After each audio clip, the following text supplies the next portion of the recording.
Hello, my name's Sammy Fairclough of Travel, Touring and Trips, and I thought I'd give you this February roundup because, again, fortunately, it's been, quite a busy month really for me. So I just want to sort of fill you in on what I've been up to for the last month, following from my previous video of the January roundup, and just where I'm at the moment. So let's start with the articles. I've just recently had my article published in the Caravan and Motorhome Club magazine. This is the March-April issue because it always comes out a month earlier. And this article was on simple maintenance tasks that you can carry out. So I look at things like checking the sealant hasn't dried out around windows, skylights, any of the aerials up on the roof, around the guttering, and just sort of checking on those and making sure that they're fine, because the last thing you want is for leaks to appear. Also, we looked at how to sterilise the water systems, which is a really good thing to do at this time of year, just as you're getting prepared to go away for the spring. So if you are a member of the Caravan and Motorhome Club, then read my copy of the article in that magazine, and hopefully it will give you some guidance as to little spring jobs that you can do in preparation for your travels. Next, we're going to look at the books, and the Bolderos on Tour have their own social media channel, and they ran a competition with my caravan handbook, and they announced the winner, I think it was last week, and I just want to say congratulations to Mark on winning my book. It made me think I need to probably run a competition, so just watch this space, and I'll probably run a competition at some point in the next couple of months. So that's a little bit about the books. Also, caravan service. We had our caravan serviced this month. Now, we take ours over to Salop Pleasure, who look after us stupendously. They're a really good dealership. It's really important that you get your annual habitation service carried out, whether it's a motorhome or whether it's a caravan, because obviously they need to check for safety, make sure that there's no gas leaking, which I have had in the past with a caravan. So they need to check your gas is all working as it should be. It's also not, well, obviously safety is the key thing, but it's also looking out for potential problems that might happen later on in the year and trying to get ahead of that so that it doesn't happen. And I think this is more related to leaks and things, and what I mentioned earlier about the sealant drying out. So really, really is important that every year you get your annual habitation service carried out. If you've bought from a dealership and you've got a warranty, particularly with this caravan, it's a Bailey, then it's very important that you do carry out that service, because that validates the warranty. If you don't carry out the service, then your warranty becomes invalidated. If you've bought from a private seller and you're not sure where to take your caravan or motorhome for its habitation service, what I'd recommend to you is look at the Approved Workshop Scheme, AWS, and I would only really do a service with anybody that's an approved workshop scheme. So this could be workshops, it could be mobile engineers. Now, they do have a website, which I will put down below, where you can go on there and they will tell you who is on this scheme.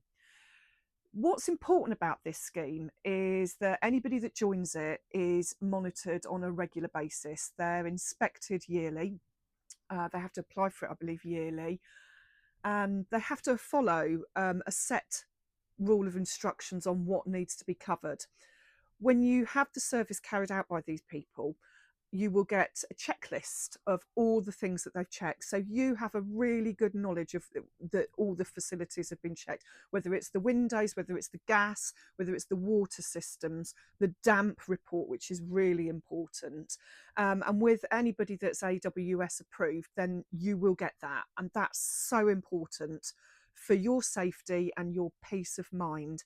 And these people are all qualified and have to follow rigorous training schedules. So really advise you to look into AWS workshops and mobile engineers. I know a really good mobile engineer, Mark Caravan Medic. Probably shouldn't say that, but I will say it because he's fab. He works in the sort of Bedford, Milton Keynes area, and I have used him in the past. Really great, because they come to your house and they carry out the work on your driveway, so it can be very convenient. If you bought your caravan a long way away and you don't want to keep taking it over to the other side of the country, then that might be your option. I probably will do a video on that, actually, because I think there's quite a lot to consider between mobiles and workshops. I'm not saying one is better than the other. They're both as good as each other, but it's a personal choice, really. So I will probably look at that. The next thing that I want to talk about is radio again. I'm obviously on a roll with radio. As I explained in my previous video, I have done some top tips for caravan radio. Not long after that, I was approached by a chap called Trevor Middleton, and he is on a radio channel for Amber Sounds FM. And he said, would I do an interview with him before the Caravan Camping and Motorhome show, just to talk really about my journey. Now, this is my journey as a caravan and motorhome journalist. We talked about my late father, who introduced me to this industry, and I learned everything from my dad, and hence the books, as I explained, I think, in the previous video. So we just really had a chat about that, how it all came about, how the books came about. So, you know, that may be of interest to you, but it was really great for me to just talk about my journey, because a lot of you might not know me and think, who is she and what does she know?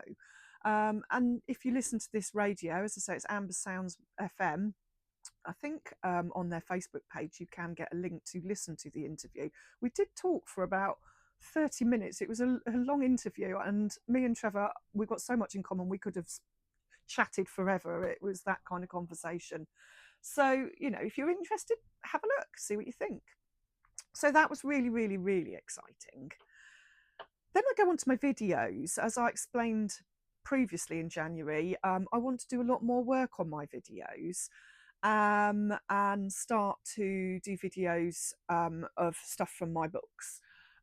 This month, I have managed to upload on YouTube and other social media platforms of mine, travel, touring and trips. I have managed to do a video on how to check your torque settings, which is something that is really important, especially if you've had a wheel removed or you've had a service done. It's really important to keep checking those torques, because the last thing you want is your wheel overtaking you on a motorway. Very scary. So that we talked about torques. I talked about towing mirrors, different types of towing mirrors and what the legal rules are. Really, really important. I also did a video on absorption fridges. Now, you're probably thinking, what is an absorption fridge? So an absorption fridge is a fridge that you get in a caravan or maybe a coach-built motorhome, and is not to be confused with the compressor fridges that you get in some motorhomes and in campervans. So I just really had a chat about that, how they work and how you should use them, because there's a lot of misinformation out there with how they work, and people saying, oh, I pack my fridge completely before I go away on a trip. And that's an absolute no-no. I won't go into details. I'll let you watch the video, and hopefully you'll enjoy it and learn a lot more about how these fridges work. So there was that. And then I did a bit of like sort of behind the scenes stuff, probably born by a trip that I went away this month. So I went to Love to Stay in Shropshire, and I'll put the link to Love to Stay on here. Absolutely fantastic site. I stayed there because I have my caravan serviced at Salop Leisure. So because I live the other side of the country, I travel over, drop the caravan off on the Friday, and then I spend the weekend there. I love it there because I just love the area. I love Shrewsbury. I hope I've said that right. Apologies if I haven't. And I love the Longmynd area. Now, the weather we had was very, very wet. It inspired me to do a video on the not so glamorous side of touring. Because when I arrived at Love to Stay, I was solo travelling. And when I got the caravan on pitch, it was pouring with rain. It was absolutely pouring and it was blowing a hoolie. So I just sort of thought, oh, do you know what? I'm just going to chuck this out there and see what people think. And, you know, because sometimes it can be fantastic, other times not so great. However, what I end up saying in the video is it doesn't really matter what the weather's throwing at you, it's still a great pastime. I still love doing it. And when you're sat in your caravan or your motorhome with your cup of tea in your hand, there's nothing better than sitting watching the bad weather outside. So there was that video. And then I did another video that really did raise a lot of comments, interestingly. Not always so nice, but it was a trip I went on to in March to Wales a couple of years ago. And we arrived at our site in a storm, and I just very quickly got on the phone and videoed my views on how to pitch a caravan or a motorhome when you arrive in a storm. Most of the comments were about the awnings, shouldn't put awnings up. I totally understand that. That wasn't really what the video was about. The video was about pitching safely. Obviously, a mention of awnings, don't really put them up in very strong winds, take them down. If you are insistent on keeping your awning up, then make sure you've got storm straps and you've belt and braces, used every guy rope that you've possibly got in your bag and strap the thing down. So yeah, that was an interesting video. I didn't really expect it to create that much of a stir. It did, and so be it. It gained conversation and comments, and thank you for all those that watched it and commented, good and bad. So I think that really brings me to an end for this month. It's a very quick month, as we know, it's only 28 days in February. And I'm already starting to plan for Easter because I've got big trips for Easter going away at the end of March. And what I'll do is I'll probably look at that nearer the time. Thank you so much for watching. And if you are interested in any of my videos on how-tos, educational posts, top tips, all of that, please subscribe to my channel. Thank you very much.